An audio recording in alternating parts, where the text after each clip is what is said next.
जय हिंद सभी को। आज हम इस क्लास के दौरान पोर्टेबल डिकंटामिनेशन अपैरेटस पीडीए और DS2 सॉल्यूशन के जनरल इन्फॉर्मेशन, स्पेसिफिकेशन, पार्ट पुर्जों के नाम और उनके काम, उसका मेंटेनेंस और डूज और डोंट्स के बारे में अध्ययन करेंगे। जब कभी भी सीवियर इमरजेंसी के दौरान वहां पर दूषित एरिया को उसमें उपयोग में लिए गए प्रदूषित वाहनों और उपकरणों को भी डिकंटामिनेशन किया जाना आवश्यक है, जिन्हें अभियान के दौरान ड्राइवर, ऑपरेटर या रेस्क्यूअर द्वारा उपयोग में लिया गया हो।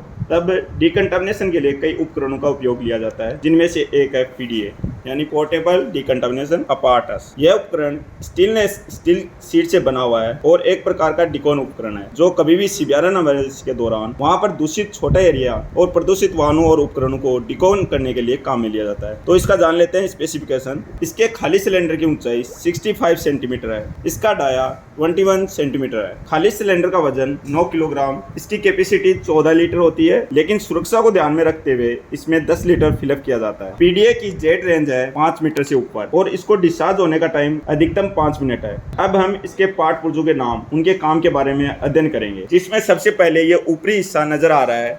यह है प्रेशर हैंडल, जिसको लेफ्ट साइड टर्न करते हुए आपको ओपन करना है, जिसकी सहायता से सिलेंडर में डिकॉन सॉल्यूशन भरा रहता है। उस पर प्रेशर दबाव डाला जाता है, जिस तरह से आप देख रहे हैं। दबाव डालने के बाद में इसको राइट रोटेट करते हुए वापस बंद कर देना है। होज पाइप की सहायता से प्रेशर पॉइंट ले जाते हुए एरिया को डिकॉन किया जाता है। इसमें जो आगे का हिस्सा है उसे बोलते हैं प्रेशर असेंबली।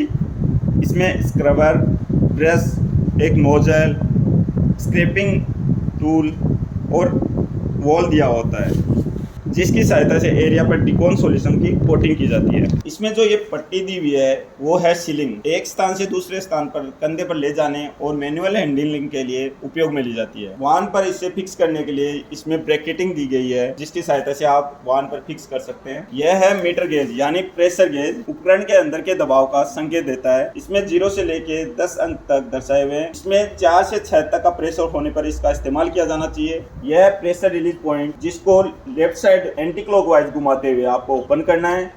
उसके बाद में इसके विपरीत साइड से इसमें जो पिन दी हुई है उसकी सहायता से आप इसका प्रेशर रिलीज करना है। प्रेशर रिलीज करने के बाद में इसको क्लॉकवाइज घुमाते हुए आपको वापस बंद कर देना है। इसकी सहायता से प्रेशर रिलीज किया जाता है। यह है फिलिंग कैप। इसको आप एंटी क्लॉकवाइज घुमाते हुए आपको खोलना है। इसको खोलकर इसके अंदर डिकॉन सॉल्यूशन डाला जाता है।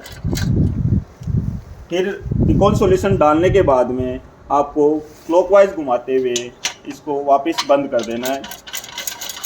इसको बंद करने के लिए आप स्पैनर दिया रहता है, जिसकी सहायता से आप इसको एकदम पूरी तरह से बंद कर सकते हैं।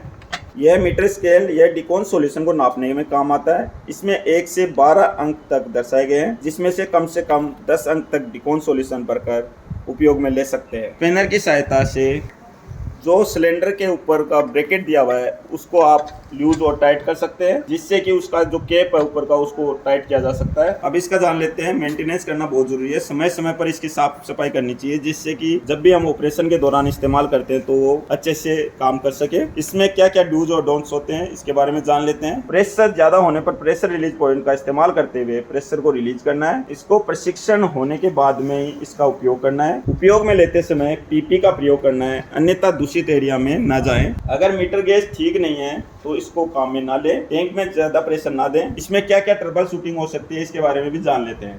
प्रेशर रिलीज पॉइंट का लूज होना, फिलिंग कैप लूज होना, होज पाइप का बंद होना या कट जाना, ये सारे इसके ट्रबल शूटिंग है। अब हम जान लेते हैं इसमें डाले जाने वाले DS2 सॉल्यूशन के बारे में। DS2 सॉल्यूशन को वाहनों और जहाजों, क्षेत्र और भवन के डिकॉन के लिए विकसित किया गया है। DS2 एक रासायनिक मिश्रण है जो रासायनिक प्रतिक्रिया द्वारा दूषित सतह से दूषित पदार्थों को नष्ट करने में सक्षम है। यह पीले रंग का होता है, जो भंडार में रखे रखे भूरे रंग का हो जाता है। धातु की सतह के लिए नॉन कोरोसिव होता है। DS2 का रासायनिक मिश्रण में 70% डाइथाइलेनेट्रामाइड, 28% इथिलीन ग्लाइकोल मोनोमेथाइल ईथर होता है और 2% सोडियम हाइड्रोक्साइड होता है। हालांकि DS2 बेहद ही खासकर खतरनाक होता है, जिसके लिए पीपी का यूज करते हुए इसका इस्तेमाल करना है और ये ज्यादा मात्रा में होने पर खतरनाक हो सकता है। इसकी सेल्फ लाइफ और स्टोरेज करने की स्थिति के बारे में जान लेते हैं। कारखाने में पैक शर्तों के तहत ये 5 साल तक और उत्पाद को सामान्य रूप से 25 डिग्री से 30 डिग्री सेल्सियस पर ठंडे स्थान पर रखा जाता है। DS2 सॉल्यूशन उपयोग में छिड़काव और स्क्रबिंग